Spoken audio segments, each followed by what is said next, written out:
entrepreneur and enterprises owned and controlled by women having a minimum financial interest of 51% of the capital and giving at least 51% employment generated to women. दो बातें जरूरी है, capital में भी 51% होना चाहिए और उनके द्वारा जो एम्प्लॉयमेंट जनरेट हो वो 51% से ज्यादा होना चाहिए, तो ही वो वुमेन इंटरप्राइजेज की कैटेगरी में आएगा. India has 63 million micro, small, and medium MSMEs, of which around 20% are women owned. Only 20%, 80% are belonging to men. India ranked 57 among 65 countries in the MasterCard Index of Women Enterprises. So you can see the position of women's enterprise in India is very low because of many social issues and all that we will discuss. 65 countries की ranking की है तो भारत नीचे से मतलब 57th number पे आता है, तो that is a very poor index about women's entrepreneur. As per report by Google and Bain and Company, India has 432 million working women and 13.5 to 15.7 million women's own business, yani just 3.6%, which provide direct employment to 20 to 27 million people, less than twice their size. यानी जितने women's entrepreneur हैं लगभग उसका दुगुना employment generate कर पा रही हैं. तो मतलब the position of women's entrepreneur in the Indian economy is very small. और हम क्या कर सकते हैं, by accelerating the quality and quantity of entrepreneurship among women they can generate employment up to 150 to 170 million jobs by 2030. यानी जो कुछ आज हैं उसकी तुलना में 6 गुना ज्यादा कर सकती हैं with in A span of just 6 year. इसलिए चाहिए सरकार को कि वो कुछ इस तरह का इकोसिस्टम बनाए कि वुमेन्स एंटरप्रेन्योर एक्सीलरेट हो, ज्यादा तेजी से उभरे. Women development to women led development. अभी तक बात जो सरकार की जितने भी पॉलिसीज हैं, इवन सस्टेनेबल डेवलपमेंट गोल्स हैं, उसमें वुमेन डेवलपमेंट की बात करते हैं, वुमेन लेड डेवलपमेंट की बात नहीं करते हैं. तो now there is a time that government should talk of women led development, यानी विकास महिलाओं के माध्यम से. महिलाओं का विकास नहीं बल्कि पूरी इकोनॉमी का विकास किसके माध्यम से हो, महिलाओं के माध्यम से हो. That should be the next theme for economic development. Women development, women-led development can be promoted by increasing their access to education, skill training and institutional credit. अगर फोकस हमारा वुमेन लेड डेवलपमेंट है तो सरकार को क्या करना चाहिए, महिलाओं का एक्सेस बढ़ाना चाहिए, किसमें, एजुकेशन में, स्किल ट्रेनिंग में और इंस्टीट्यूशनल क्रेडिट में. India's startup ecosystem, third largest in the world, has around 28,000 active tech startups. Out of these, only 18% startups have women founded.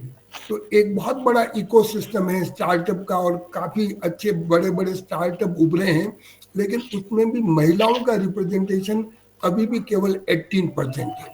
As per McKinsey Global Institute MGI, by including 68 million more women into the workforce, India's GDP can be added an additional 0.7 trillion by 2025. यानी next year ही जो मोदी जी का सपना है कि हम 5 trillion economy बन जाए, उसमें 0.7 तो केवल महिलाओं को थोड़ा सा प्रमोट करें तो वो कंट्रीब्यूट कर लेंगे. इसका मतलब महिलाओं के पास बहुत बड़ा पोटेंशियल है और उसको टैप करने की आवश्यकता है. Contribution of women entrepreneurs in India. ये कहा जाता है कि when women bring life into this world it contributes to the society. एक जीवन आता है तो वो सोसाइटी को बनाता है.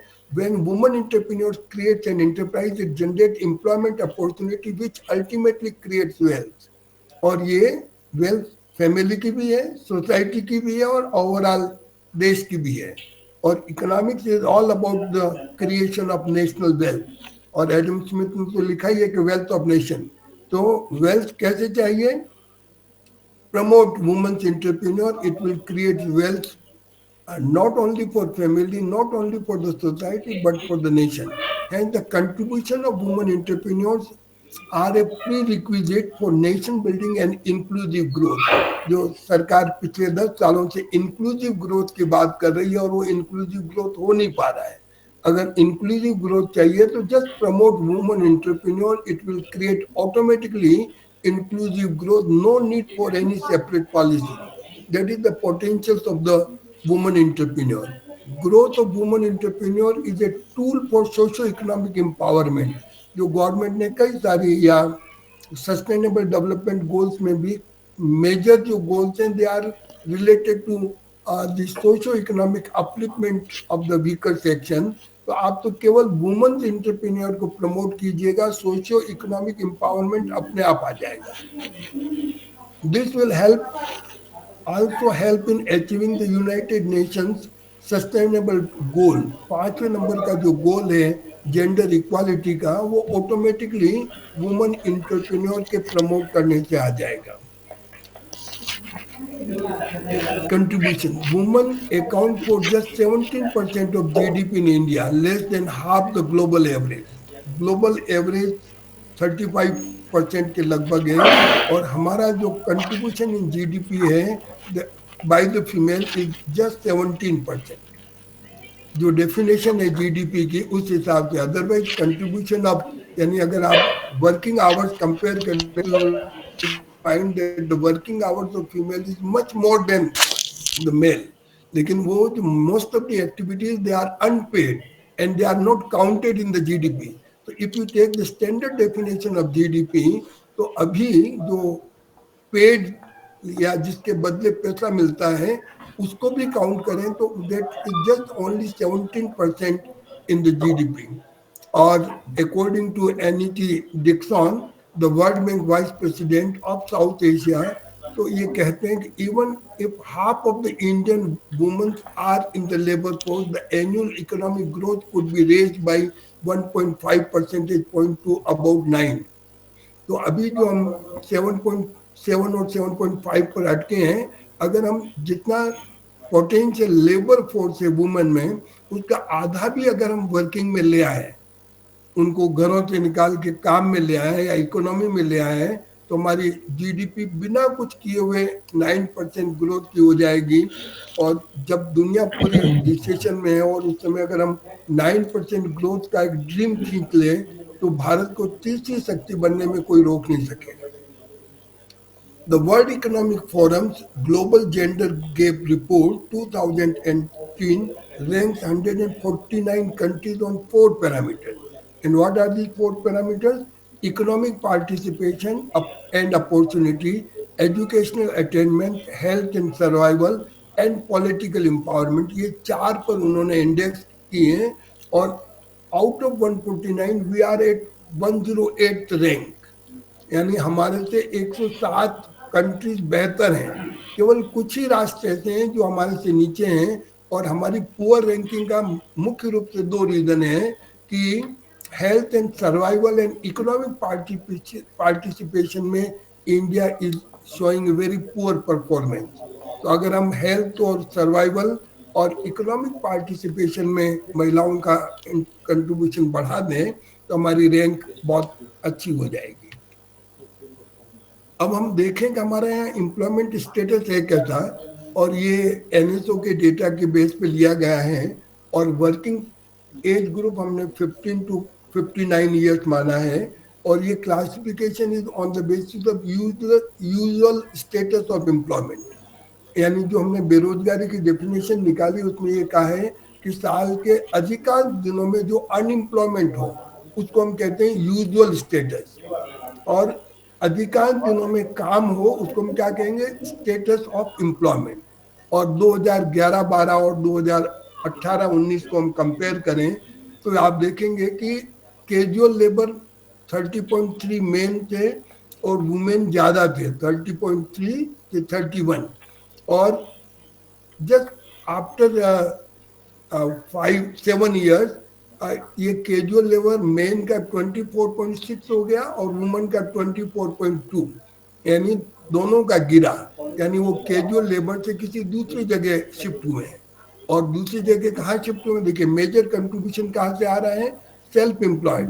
तो और 20,000 टू 11-12 में मेन 48.7% सेल्फ एम्प्लॉयड थे, वुमेन 52.9%, यानी सेम सेल्फ एम्प्लॉयमेंट में वुमन का जो प्रपोर्शन है among the woman was more, main 49.3, 52.9 बराबर मेंटेन है। थोड़ा सा स्लाइटली बढ़ा है self employment of main. On account workers and employer, on account workers का क्लासिफिकेशन में उन लोगों को काउंट किया है जो खुद का काम करते हैं बट नॉट रेगुलरली, कैजुअली, कभी 2 घंटे काम कर लिया, कभी 3 घंटे काम कर लिया। और ऐसे में मेन का जो कंट्रीब्यूशन है देखिए 37.3%, महिलाओं का 19.6, वो आफ्टर 6 ईयर दैट इज 18-19 में बढ़कर 41.3% हो गया, और महिलाओं का भी 20.2% हो गया। अनपेड फैमिली हेल्पर्स, जो फैमिली के ऑक्यूपेशन में मदद करते हैं, उसमें पुरुषों का जो प्रतिशत है जस्ट 11.5%, महिलाओं का 36% है, यानी you can say almost 3 time. और ये after 6 year unpaid family helpers में पुरुषों का तो जो शेयर है वो 8.1 हो गया और महिलाओं का 3.8। यानी आप देखिए कि जहां अनपेड की बात आती है तो female are more involve in unpaid family helpers. पुरुष तो वही काम करता है जहाँ पैसा मिलता है, बिना पैसे का काम वो करना पसंद नहीं करता, और उसका रेशियो धीरे धीरे कम हो रहा है, जबकि महिलाओं का ये प्रपोर्शन काफी सब्सटेंशियल है। रेगुलर वेज और सैलरी एम्प्लॉयड, जिनको नियमित तनख्वाह मिलती है या रेगुलर सैलरी है, वो 21.2% है, महिलाओं में जस्ट 13.4%। और ये 18-19 में 21 से ये 26.1 हो गया पुरुषों के लिए, और महिलाओं में भी काफी बढ़ा है। ये एक अच्छा ट्रेंड है कि महिलाओं में जो सैलरीड एम्प्लॉयज हैं वो प्रोपोर्शन बढ़ रहा है। बाकी में इतना बदलाव नहीं आया है, ये एक बहुत सोचने की बात है। तो इसका मतलब इंटरप्रीन्योर कैपेसिटी को एक्सप्लोर करने की जरूरत है। अब हम देखें परसेंटेज वर्कर्स, अब जो इंटरप्रीन्योर या इंटरप्राइजेज हैं, उन इंटरप्राइजेज में कितने लोग काम करते हैं और उनमें महिलाओं का प्रोपोर्शन कितना है और पुरुषों का प्रोपोर्शन कितना है 2011-12 और उसके बाद 18-19 की कंपैरिजन की हमने। पुरुषों की कंपैरिजन भी है और महिलाओं की कंपैरिजन है। तो ऐसे इंटरप्राइजेज जिसमें 6 से कम लोग काम करते हैं वो 71% है मेन, और जो 71% से बढ़कर 72.5% हो गए इन 18-9। और महिला में यानी जितनी टोटल फीमेल इंटरप्राइजेज लें, उन टोटल फीमेल इंटरप्राइजेज में 90%, 95%, ऑलमोस्ट यू कैन से 100% वो ऐसी हैं जिनमें 6 से कम लोग काम करते हैं। और 6 से 10 के बीच में काम जो इंटरप्राइजेज हैं उनमें पुरुषों में 12.7% है, 13.2% है, और फीमेल में ये परसेंटेज 2.1 और 1.9% है। 10 to 20 वर्कर्स में 6.4 एंड 5.1% फॉर पुरुष, और महिलाओं में ये रेशियो आता है 0.8 and 0.7%। Sir, sorry to interrupt you sir, ये आपका पीपीटी मेरे ख्याल से बंद हो गया है, स्क्रीन पे नहीं। अच्छा हाँ सर, आप एक बार फिर शेयर कर लेंगे। अच्छा, पूरा एग्जिट करके शेयर करना पड़ेगा, नहीं दिख रहा है। हाँ जी सर, आप सर एस्केप दबा दबा के फिर से शेयर कर दीजिए तो हो जाएगा। एस्केप। ओके,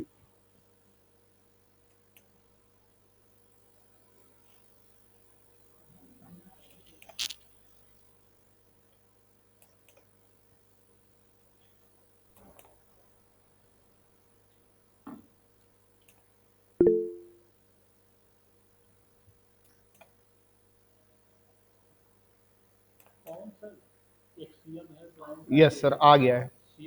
आ गया? जी सर। चलो,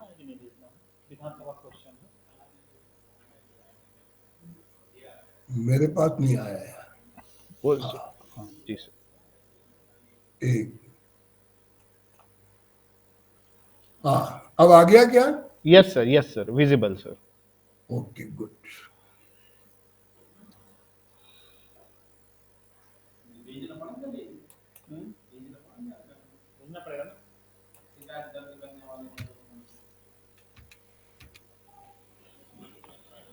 लंबित तो कुछ है नहीं अपने पास। ये मतलब जो मैं आपको बता रहा था कि जो what is the nature of enterprises in India, तो most of the enterprises are of small and tiny sectors, और उसमें स्मॉल और टाइनी में who are leading? Female are leading, और कुछ ही ऐसे हैं जिनमें 20 से ज्यादा लोग काम कर रहे हैं, और उनमें महिलाओं का परसेंटेज तो 1% से भी कम है। इसका मतलब female enterprises mostly cater only persons working up to 6 और less than 6। तो ये एक अनस्क्यूड डिस्ट्रीब्यूशन है हमारे यहाँ। ये स्क्यूड डिस्ट्रीब्यूशन दोनों में, दोनों कैटेगरीज में है, मेल में भी और फीमेल में भी है। इसका मतलब majority of the enterprises are tiny in our country, और इसलिए स्केलिंग की प्रॉब्लम बहुत इंपॉर्टेंट है। अगर हम रिलीजियस वाइज और सोशल ग्रुप वाइज भी देखें तो percentage distribution establish under women enterprise by religious and social group, तो आप देखेंगे कि महिलाओं में 65.6% belonging to Hindu, 12.8% belonging to Muslim and 21.6% belonging to other category. Obvious है क्योंकि हिंदू परसेंटेज ज्यादा है, इसलिए हिंदुओं का कंट्रीब्यूशन भी ज्यादा है। तो आप ऐसा कुछ नहीं कह सकते हैं कि कास्ट वाइज पर्टिकुलर किसी रिलीजियस में महिलाओं का पार्टिसिपेशन ज्यादा है और किसी दूसरे में कम है। लेकिन आप सोशल ग्रुप में देखिए तो एससी और एसटी में भी 19.2% belonging female enterprises, they belong to SC ST category.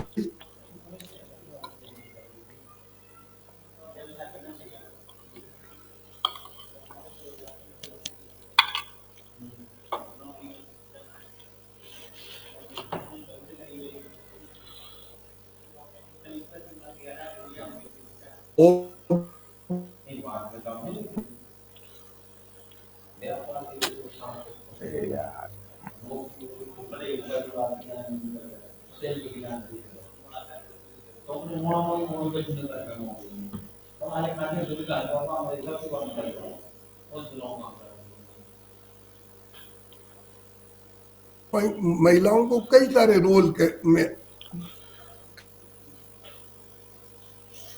करने पड़ते हैं।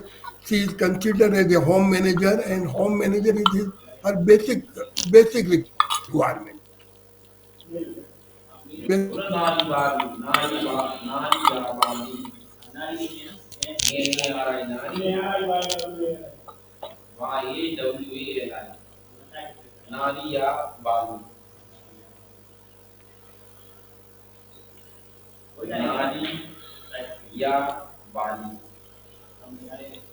रिलेशन मैनेजर, तो जो सोसाइटी में उसके पास रिलेशन थे वो भी manage, and she is a self manager. और इन सब के साथ साथ अपने को भी मैनेज करना है। तो इतने सारे रोल के बाद इंटरप्रेन्योरशिप एक्टिविटी को लेना बहुत चैलेंजिंग काम है, और ये कारण है कि ये जो बेसिक रिक्वायरमेंट है सोसाइटी की, महिलाओं को ये काम तो करना ही है, उसके साथ इंटरप्रेन्योरशिप को डेवलप करना बहुत चैलेंजिंग पार्ट है। और इसलिए गवर्नमेंट से हम कोई विशेष स्कीम और सुविधा चाहें कि जिससे फीमेल अपने अपने पोटेंशियल को यूज कर सके for towards the economic building of the country. According to recent now nature of woman enterprises किस तरह का है वो हम देखना चाहेंगे। According to recent study woman own business are mostly manage by single person, यानी प्राइवेट लिमिटेड कंपनीज बहुत कम है, पब्लिक लिमिटेड तो बहुत ही कम है, गिनी उनी। इसका मतलब वो खुद हैं, सिंगल पर्सन है, only 19% of all women enterprises provide employment to large numbers. 6 से ज्यादा भी बहुत कम है, लेकिन 19% ही ऐसे, अदरवाइज roughly 70%, बोल रहे हैं आपका 71% of अपडेट चाय पिलाओ आप। female enterprises employ 5% or less. Only doctor 10 नहीं आ रहा पर industries पीएनजी तो account हो for गई ना, just कोई का भी नहीं आ रहा over है। 90% of all तब female मेरा oil भी आ रहा है pumps क्या? in urban areas. 10 इंडस्ट्रीज है, कई सारी इंडस्ट्रीज में अभी भी फीमेल एंटरप्रेन्योर नहीं है। और 10 कौन कौन सी हैं? दीज आर अप्रैल, रिटेल, तंबाकू, textile, personal service, education, miscellaneous, manufacturing, restaurant, food and health. Of these, अगर इनमें से भी हम देखें, अप्रैल, retail, tobacco, textile and domestic services are the top 5 industries accounting for 75%। इसका मतलब अभी भी फीमेल का जो इन्वॉल्वमेंट है या इंटरप्राइजेज हैं वो ट्रेडिशनल स्ट्रक्चर पर बेस्ड है, उसमें भी चलो तो इनोवेशन की जरूरत है। चाय पिला दो, वुमन उसके बाद सब हो एंटरप्रेन्योर्स जाएगा। As a tool for gender equity, जैसे आपकी ड्रीम ओरिएंटेशन है दिखाओ। कि हम जेंडर इक्विटी चाहते हैं, और जेंडर इक्विटी के लिए गवर्नमेंट ने कई चाय सारी पिला स्कीम दो, अभी लाए कर हैं, दूंगा। लेकिन सबसे इफेक्टिव अगर कोई स्कीम है तो दैट इज वुमन एंटरप्रेन्योर। अभी तो अभी वुमन थोड़ी देर बाद एंटरप्रेन्योर करो। As a tool for gender equity. तो आप कुछ करें ना करें, आप तो इनका एंटरप्रेन्योरशिप इम्प्रूव कर दीजिएगा, हाँ उसका एक इकोसिस्टम बना लीजिएगा, जेंडर इक्विटी अपने आप स्टेब्लिश हो जाएगी। Women entrepreneurship has been recognized as an important untapped source for economic growth during the last decade। इन पिछले 10 सालों में ये लगभग तय हो गया है कि अगर हम इनको अनटेप्ड रिसोर्सेज का यूज करें तो अपनी इकोनॉमिक ग्रोथ और साइज ऑफ द इकोनॉमी को इजीली बूस्ट कर सकते हैं। विद द स्प्रेड ऑफ, और उसके लिए करना क्या सरकार को? कुछ नहीं। With the spread of education and awareness, Indian women have shifted from extended kitchen, handicraft and traditional cottage industry to non-traditional higher level of activity।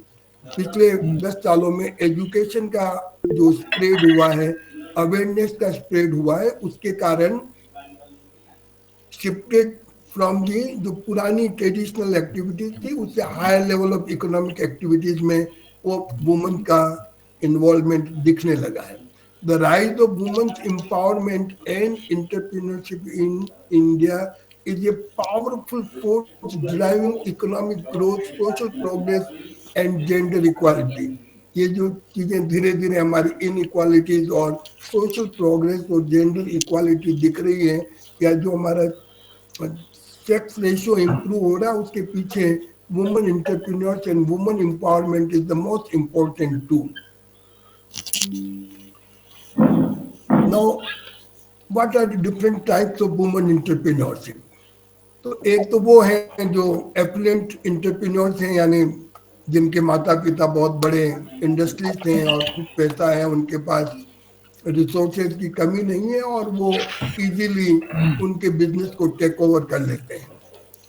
दूसरा है पुल फैक्टर, कुछ ऐसा है जो फोर्स कर रहा है कि वुमेन एंटरप्रेन्योर्स बढ़ें, और उसमें सबसे पहले these are educated women living in the urban areas with और विदाउट वर्क एक्सपीरियंस। कुछ के पास काम का अनुभव है, कुछ who can take the risk of new enterprise with the help of financial institution। Financial institution ने एक ऐसा नेटवर्क डेवलप किया है कि जिनके पास एजुकेशन है या रिस्क बियरिंग कैपेसिटी है, वो वुमेन एंटरप्राइजेज के रूप में उभर सकते हैं। और एक तो पुल फैक्टर है जो खींच रहा है, और पुश फैक्टर धक्का दे रहा है। कुछ फैमिली कंडीशन ऐसी आ जाती है कि न चाहते हुए भी फीमेल को अपना एंटरप्रेन्योरशिप बढ़ाना पड़ता है या एंटरप्राइजेज बढ़ाना पड़ता है। जनरली विडोज और single woman manage an existing family business, और कोई नहीं है और बर्डन आ गया है, तो वो महिलाएं उस काम को कर रही हैं। उसको हम कह रहे हैं पुश फैक्टर। चाहती तो नहीं है और कोई बहुत बड़ी ट्रेनिंग भी नहीं है, लेकिन फोर्सफुली एक ऐसी कंडीशन आ गई है जिसके कारण they are into entrepreneurship. And rural entrepreneur business carried out involves low investment, minimum risk and does not require any special skill। महिलाएं हैं गांव में और अपना पूरा ट्रेडिशनल जो बिजनेस है, हैंडीक्राफ्ट है, उसको कंटिन्यू कर रही है। Safe self-employed entrepreneurs. They are uneducated women who fall below the poverty line. They choose tiny and small enterprises which are convenient to manage and educate just to help the family, केवल family को support करने के लिए कुछ time के लिए या part time के रूप में अपना कोई एंटरप्रेन्योरशिप चलाती है। उनके पास कोई एजुकेशन भी नहीं है, कोई रिसोर्सेज भी नहीं है, कोई ट्रेनिंग भी नहीं है, but they are also involve in the entrepreneurship. तो ये 5 कैटेगरीज हैं और इसलिए प्रॉब्लम्स देखें। एक और जो वुमेन एंटरप्रेन्योर का इश्यूज हैं, आप देखिए कि रीजनल डिस्पैरिटी बहुत अधिक है और इसको कैसे लिंक करें ये नहीं समझ में आ रहा है। Tamil Nadu 13.51% are women entrepreneur, Kerala 11.38%, Andhra Pradesh 10.56, West Bengal, Maharashtra का जिसको कहते हैं कि भाई capital, economic capital of the country, वहां भी फीमेल एंटरप्रेन्योर का रेशियो बहुत कम है। कर्नाटक 6.78, गुजरात 6.57, उत्तर प्रदेश 5.99, तेलंगाना 4.43%, उड़ीसा 3.1, राजस्थान 3.8, मध्य प्रदेश 2.7, आसाम 1.91 और बाकी जितने भी स्टेट हैं उनमें उनका रेशियो लेस देन 1% है। अब ये रीजन क्या है कि भाई केरला भी आप कह सकते हो एजुकेशन स्प्रेड से वहाँ वुमेन एंटरप्रेन्योर, लेकिन तमिलनाडु, आंध्र प्रदेश, वेस्ट बंगाल, तो इसका मतलब कुछ सोसाइटल स्ट्रक्चर ऐसा है जहाँ फीमेल एंटरप्रेन्योर्स तेजी से या इजीली काम करने लगते हैं और कहीं सोशल स्ट्रक्चर या सोशल नॉर्म्स बहुत स्ट्रिक्ट हैं जिसके कारण फीमेल एंटरप्राइजेस नहीं उभर पाते हैं। Now we are discussing problems of women entrepreneurs in India. The economic stability of Indian women is in a very poor state as they lack proper education. हमारी पूरी एजुकेशन सिस्टम में यह कमी है कि वो हमारी एंटरप्रेन्योर स्किल को उभारती नहीं है, हमें जॉब सीकर के रूप में उभारती है। Women in rural areas can not take any entrepreneur because of their low risk bearing capacity. Entrepreneurship के लिए रिस्क बियरिंग कैपेसिटी बहुत जरूरी है और अधिकांश पॉपुलेशन के पास रिस्क बियरिंग कैपेसिटी नहीं है। Our educational system is very primitive in creating awareness about women's capacity and their hidden power to handle economic activity. ये एजुकेशन सिस्टम और शायद नई एजुकेशन पॉलिसी इसमें कुछ मदद करेगी। Their access to external source of finance is very limited. आगे मैं भी चर्चा करूंगा कि how financial institutions are biased towards female entrepreneurship. Not only the finance, पूरा इकोसिस्टम ही ऐसा है कि पूरा फीमेल के प्रति बायस्ड है और उसके कारण बहुत चैलेंजिंग है, यानी पोटेंशियल होते हुए भी they are not able to emerge as a successful woman entrepreneur. Shortage of raw material and difficulty faced by woman entrepreneurs in arranging good quality raw material at a competitive price. Market में बहुत competition है और क्योंकि इनका एक network नहीं है इसलिए they are facing very tough difficult situation in getting good raw material, good manpower at a competitive price. Women entrepreneur have to face tough competition not only from industry but also from their male counter part.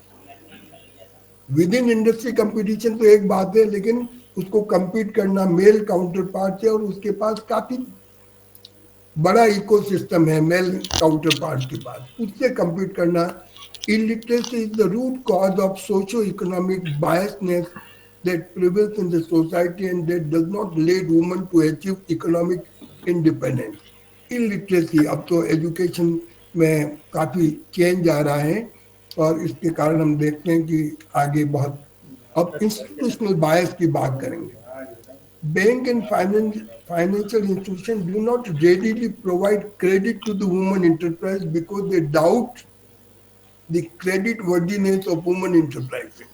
हमेशा ये रहता है यार ये महिला चला रही हैं, पता नहीं रिकवरी होगी कि नहीं होगी, तो क्रेडिट वर्दीनेस के कारण उनको पैसा लेने में बहुत दिक्कत आ रही है। The irony is that according to report by the United Nations Industrial Development UNIDO की जो रिपोर्ट है वो कहती है women's loan repayment rates are higher than men, यानी फैक्ट तो ये बताते हैं कि women's are more sincere in paying the their debt, but still बैंकों की फीलिंग या बैंक मैनेजर की फीलिंग ये है कि पैसा रिकवर करना कठिन होगा, और इसलिए वो कोशिश करते हैं, एक्सक्यूज ढूंढते हैं कि कैसे उनके प्रपोजल को ना कहा जाए. Women entrepreneurs face problems in marketing of their product as this area is mainly dominated by males. Marketing की भी problem है. Women have to devote long hours and as a result they find it difficult to meet the demands of their family members and society as well. घर का भी करो, समाज का भी करो और अपने ऑर्गेनाइजेशन का, तो they have to devote huge time and that affect the health of the female. Small economies of scale induce cost of production and the raw material which makes it difficult for the women entrepreneurs to operate in the industry. क्योंकि इनकी organisation बहुत छोटे level पे काम कर रही है, तो they are not able to get the benefit of economies of scale. छोटा होने के कारण उनकी कॉस्ट ऑफ प्रोडक्शन ज्यादा होती है और इसलिए वो कम्पीट नहीं कर पाते हैं. ये एक बहुत बड़ी प्रॉब्लम है. वुमेन एंटरप्रेन्योर, और ये जानते हैं इसी के कारण धीरे धीरे क्राफ्ट इंडस्ट्रीज और जो डोमेस्टिक इंडस्ट्रीज है they are now out of the market. बड़े बड़े एंटरप्रेन्योर्स हैं, पतंजलि ने भी कई सारे हैं वो क्राफ्ट को अपने अंदर ले लिया है, एज ए रिजल्ट फीमेल. तो ऐसी बड़ी बड़ी इंडस्ट्री जो की एंट्री हो गई, जिसके कारण small industries are facing difficult time to recover their cost. Women entrepreneurs also face the problem of labor, human resources, infrastructure, legal formalities, overload of work, and mistrust, etc. They are associated with every business enterprises. ये इनको man power भी नहीं मिलता है, infrastructure की problem है. मतलब एक इकोसिस्टम बनना चाहिए कि कई सारी चीजें उनको मार्केट पे रेंट पे या हायर पे मिल जाए, लेकिन हमारे यहाँ अभी तक इंफ्रास्ट्रक्चर या जो सपोर्टिंग फैसिलिटीज है उनके लिए मार्केट क्रिएट नहीं हुआ. तो एज ए रिजल्ट स्मॉल को हर चीज मैनेज करना बहुत डिफिकल्ट है. तो ये एक इकोसिस्टम भी चाहिए जो गवर्नमेंट बनाए. Factor that push women entrepreneurs, जो पुश करें, और वो पुश करने में कौन से हैं कि एक तो जो ग्रेड अर्नर है, विनर की बजाय ये अर्नर है, उसकी डेथ हो जाती है तो न चाहते हुए फीमेल को इंटरप्राइजेज ज्वाइन करना पड़ता है. Permanent in education income of the family, अधिकांश लोग गरीबी रेखा या उसके आसपास हैं और महंगाई और बेरोजगारी उनको गरीबी रेखा में पुश कर देती है. तो ऐसे में महिलाओं को बाहर आके काम करना पड़ता है. Sudden fall in family income, किसी भी कारण से या मौसम क्लाइमेट चेंज के कारण एकदम इनकम फॉल हो जाए तो भी महिलाओं को बाहर आके काम करना पड़ता है. तो ये पुश फैक्टर है, ये उनकी इच्छा नहीं है, सोशल स्ट्रक्चर नॉर्म्स नहीं है, लेकिन कुछ ऐसी सिचुएशन बनती है कि they are forced to work for the family. और पुल फैक्टर क्या है? Need of perception of the women's. महिलाओं में ये एक लिबरेशन की बात आती है, इक्विटी की बात आती है, समानता की बात आती है, और इसके कारण वो पुरुषों के साथ कम्पीट करने के लिए तैयार हो. To gain recognition importance and social status, कुछ महिलाओं में केवल रिकॉग्निशन है और सोशल इम्पोर्टेंस है या सोशल स्टेटस के लिए they join the entrepreneurs and they are doing very good. To get economic independence, to utilize their free time or education, women's desire to evaluate their talent. All this is the reason that they are pushing female to join entrepreneurs. Key challenges. सबसे बड़ा challenge social norms का है. India is the 10th country with lowest female labor participation rate at 23.3% against male 76.1%. तो female labour force में से भी अगर हम देखें, फीमेल लेबर फोर्स में एडल्ट फीमेल में से 23.3% ही पार्टिसिपेशन रेट है. Rest are not involve in the any economic activities, they are involve in the family and social activities, whereas in male 76.1% are involve in the economic activities. आप कहेंगे बाकी लोग कुछ बेरोजगार हैं, कुछ सीनियर सिटीजन हैं, so they are not counted in 76.1%.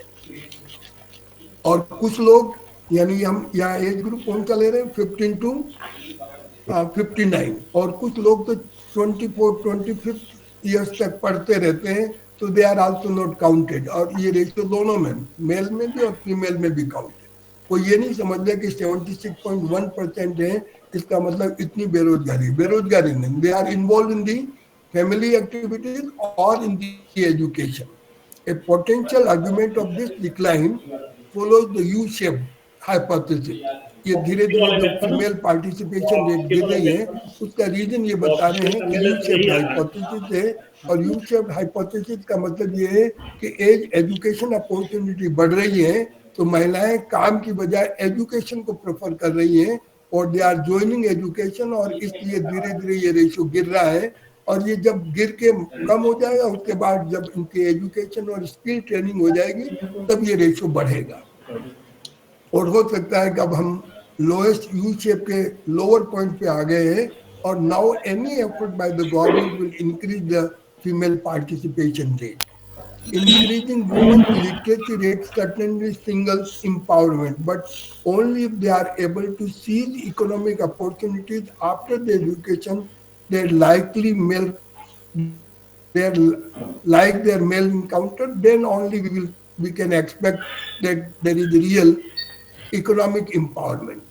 Education से सोशल एम्पावरमेंट तो हो रहा है, लेकिन इकोनॉमिक एम्पावरमेंट तब होगा जब हम देखेंगे कि वो मेल काउंटर के समान अपने एंटरप्रेन्योर्स या वेज अर्निंग में आ रही है। अनपेड फैमिली वर्कर्स की बात जो मैंने आपसे कही है कि that is basically faced by the woman में extremely high stress with regard to running their business while managing household responsibility, the burden of one impacting the time spent on the others. और इसके लिए कई सारे social norms हैं जो female को forcefully family activities तक restrict करते हैं। और उसके लिए कुछ रिलीजियस ग्रुप तो ये आर्गुमेंट देते हैं कि female is very, they have the potential to work in the market और entrepreneur, they have the potential to compete with the male, but male do not have the capacity to compete with female. जो कुछ काम भगवान ने महिलाओं को दिए हैं वो पुरुष नहीं कर सकता है, और इसलिए एक बहुत बड़ी बाधा है। और उस बाधा के साथ वो कैसे करें, ये एक बहुत बड़ा national sample survey office survey has revealed that 91.8% of women in India between the age 15 and 59 participated in unpaid domestic work for household members in 2019. तो अधिक आंकड़े, यानी ये देखिए एक सोशल स्ट्रक्चर है। वर्किंग आवर्स अगर आप देखेंगे तो you will find no Sunday, 24/7 all day they have to work, और they have to work but their value is not counted in the GDP, और इसलिए उनको कहते हैं कि वो unpaid है। They are important services but they are unpaid and therefore they are not counted in the GDP. On the other hand, only 20.6% of men participate in such unpaid domestic work. अब मतलब ताजुब तो ये देखिए कि एक hotel में जो कुक है वो कुक है और इस कुक के कारण उसको वेजेस मिला हुआ है and he non for his services, लेकिन घर पे आके वो खाना नहीं बनाएगा, आदेश देगा मेरा खाना लगाओ। तो ये एक मतलब जो स्पेशलाइज है जिसकी मार्केट में वैल्यू है, but he will not do at home because it is unpaid. And who will do the unpaid work? Female is forced to do the unpaid work. गलत लगाई। मोबिलिटी इश्यू भी जानते हैं कि महिलाओं को अपने पति के साथ साथ ट्रेवल करना पड़ता है, और ये कारण भी है जिसके कारण कई सारे इकोनॉमिक एक्टिविटीज वो ले नहीं पाती है कि for her the main object is the career of his husband. Skilling of women entrepreneurs, low literacy rate है जिसके कारण उनकी स्किलिंग नहीं है। अब स्किल डेवलपमेंट में इस तरह की चीजें लें कि महिलाओं की स्किल डेवलपमेंट करें तो नेचुरली इन चीजों को हम बढ़ा सकते हैं। और on job training opportunity across all sectors, और अब जो वर्क फ्रॉम होम का एक कल्चर आ रहा है, उसके कारण भी फीमेल पार्टिसिपेशन बहुत तेजी से बढ़ रहा है. This restrict their entrepreneurs venture to traditional sector which requires limited technical capability. और उनकी ये जो प्रॉब्लम थी कि घर को नहीं छोड़ सकते हैं, समाज और परिवार की जवाबदारी ज्यादा है, इसके कारण नॉर्मली ट्रेडिशनल और छोटे लेवल का ऑर्गेनाइजेशन लेती थी. A 10% increase in the average years of educational attainment among the women. मतलब जो एवरेज अटेनमेंट है अभी भी उनका 5 और 6 साल का है. अगर इसको हम 10% भी बढ़ा दें तो 18% with hired workers, women can increase the number of female entrepreneurs in India with hired workers by 18%. थोड़ा सा अगर 10% भी हम स्कूलिंग या एजुकेशन एज बढ़ा दें तो उनका कंट्रीब्यूशन 18% बढ़ जाएगा फीमेल एंटरप्रेन्योर्स. एक और प्रॉब्लम है अबाउट द इंटाइटलमेंट, जिसके कारण भी उनकी risk bearing capacity. Women's have a single significantly lower rate of awareness about government and banking policies that would help to grow their businesses. Society में कई सारे फायदे हैं लेकिन उनको इंटाइटलमेंट नहीं है, पूरी अवेयरनेस नहीं है, और जिसके कारण वो रिस्क बियरिंग कैपेसिटी वाला बिजनेस है. A recent report published by the Institutional Finance Corporation, International Financial Corporation, IFC, highlight that only 17% of women enterprises in India were even aware of financial schemes launched by the government. Trend of MSMEs lending show that women represent only about 6% of the total disadvantages. यानी जितने भी MSMEs को advances हुए उसमें से 6% केवल female के खाते में गए हैं. According to a study published by the IFC in 2050, the financial gap of women owned MSMEs was 6.37 trillion dollar और 73% तो total demand. That is the gap. महिला और पुरुषों के बीच में ये इतना बड़ा गैप है. Perceived risk and apprehension of bankers. मैंने आपसे चर्चा की थी जैसे the response of the financial institution to the MSMEs segment has been found to be unfavorable to women-led business. Banks generally consider women-owned enterprises as a high-risk segment, as these enterprises operate most in the informal sector and are usually micro in scale, और इसलिए bank उनमें enter नहीं होता. The 6th Indian Economic Census data reaffirms this gap. 79% of female entrepreneur-led organizations are run from their own capital. खुद की capital से काम चलाते हैं. और ये author find that females are 63% less likely than males to obtain external finance in the form of risk capital. मिलता नहीं होता. लेक ऑफ कोलेट्रल भी नहीं मिलता है क्योंकि प्रॉपर्टी में लॉ तो कहता है कि महिला और पुरुषों में कोई अंतर नहीं है. पेरेंट की प्रॉपर्टी में महिलाओं के भी बराबर अधिकार है, लेकिन ये सब हकीकत में होता नहीं है. और उसके लिए कोलेट्रल यानी कोई भी कोलेट्रल एसेट नहीं है, जिसके कारण भी वो बैंकों से ये फाइनेंशियल हेल्प नहीं लेती. और जितने भी मार्केट में प्रोडक्ट हैं, बैंकों की फैसिलिटी या गवर्नमेंट इंस्टीट्यूशन हैं, उनके अधिकांश प्रोडक्ट जेंडर रेस्पॉन्सिव नहीं है. They are gender neutral. Male और फीमेल के लिए अलग अलग पॉलिसीज नहीं है. कुछ ऐसी लिमिटेशन है फीमेल की, जैसे कोलेट्रल है या मार्केटिंग एक्सेस है, उनको ध्यान में रखते हुए महिला ओरिएंटेड प्रोडक्ट नहीं बनाए हैं, जिसके कारण भी जितनी आनी चाहिए उतनी इंटरप्रेन्योरशिप नहीं आ पा रही है. लैक ऑफ नेटवर्क है उनका. जैसे मेल काउंटर पार्ट का एक नेटवर्क है for the marketing work, for knowledge, for information, for raw material. ऐसा नेटवर्क महिला इंटरप्रेन्योर्स का नहीं बन पाया. ऑब्वियसली नहीं बनने का रीजन है कि उनका प्रोपोर्शन ही इतना कम है कि वो एक नेटवर्क नहीं बना पाते हैं, और हमेशा उनको अपने काउंटर पार्ट मेल से कम्पीट करना पड़ता है. और क्योंकि दोनों तरफ इक्वल प्लेटफॉर्म नहीं है, इसलिए they are facing lot of problem. Women who receive training with a friend are more likely to take out business loan and also report increased business activities and improved income. तो वो जो mail के साथ जिनके training है और उनके साथ मिल के काम करते हैं, तो they are able to get better environment. These improved outcomes are primarily a function of women recognizing that they would have a network to rely on. मतलब आप अगर दुनिया में ये बता दो कि भाई मेरा भी एक अपना नेटवर्क है, तो सब आपको सपोर्ट कर देंगे, अदरवाइज नहीं कर पाएंगे. So this is all about the challenges, all they are facing, the social norms and education and networking, and their scaling is the major problem faced by the female entrepreneurs.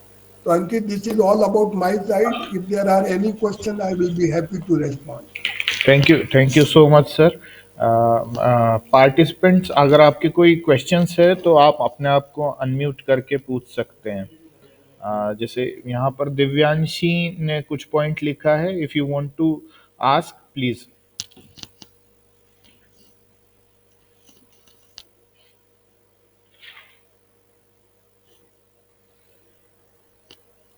Participants, your questions.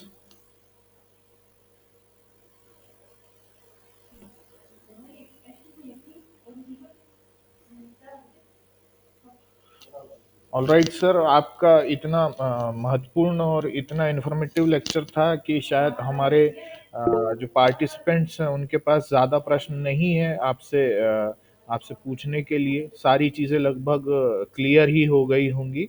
फिर भी मैं मुझे लगता है कि सारी चीजें इतनी ऑब्वियस है कि अब उस पर क्या क्वेश्चन बनेगा. ऐसे सर हमारे अभी पार्टिसिपेंट से काफ़ी इंटरेक्ट करते हैं, पर आपका लेक्चर ही इतना प्रभावी रहा है कि शायद उनके पास कोई प्रश्न ना बचे हों. सो फिर भी मैं एक लास्ट टाइम पूछूंगा, इफ किसी का अगर कोई क्वेश्चन हो, कोई कुछ डिस्कस करना चाहे, तो आप बिल्कुल सर से पूछ सकते हैं.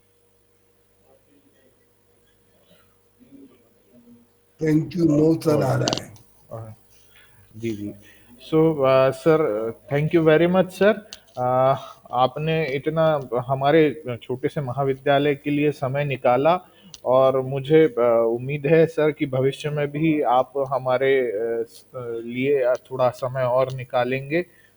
Thank you so much sir. मेरे ख्याल से हमारे जो पार्टिसिपेंट्स है उसको उनको इन लेक्चर का बहुत ही फ़ायदा मिलेगा सर. कुछ हमारे जो रिसर्च स्कॉलर्स है वो इस फील्ड में रिसर्च भी कर रहे हैं जेंडर स्टडीज़ में, तो मुझे लगता वेरी है गुड. उन्हें बहुत ज़्यादा फ़ायदा इसका मिलना चाहिए. Thank you so much sir, आपने समय दिया. Nice, thank you. और अंकित का आदेश हो तो कैसे इग्नोर करें यार. अच्छे विद्यार्थियों के साथ तो हमेशा खड़े रहना पड़ता है. कॉलेज छोटा हो लेकिन प्लेटफॉर्म बहुत बड़ा है, और अंकित का नेटवर्क बहुत बढ़िया है, और नेटवर्क के कारण कितने लोगों का पीएचडी में तुमने फायदा किया, भला किया है. नहीं तो संघर्ष की कहानी चलती रहती. तो ऐसे विद्यार्थी के साथ खड़े रहने में बहुत अच्छा लगता है. और मुझे याद किया और इसका पार्ट बनाया. तो thank you to you and to your college. Thank you sir. Thanks to all. Thank you so much sir. जी सर. Okay, nice. जी सर. जी sir. Thank you so much sir. So वैसे आप लोगों के पास बहुत अच्छा मौका था सर से चर्चा करने का. बहुत मुश्किल होता है ऐसे फैकल्टीज से, ऐसे टीचर्स से बातचीत करने का मौका मिलना. तो खैर, हम लोग अपना जो सेशन है अब आगे बढ़ाते हैं. हमने एक आप बताइएगा, एक फिल्म का हम प्रीमियर कर रहे हैं.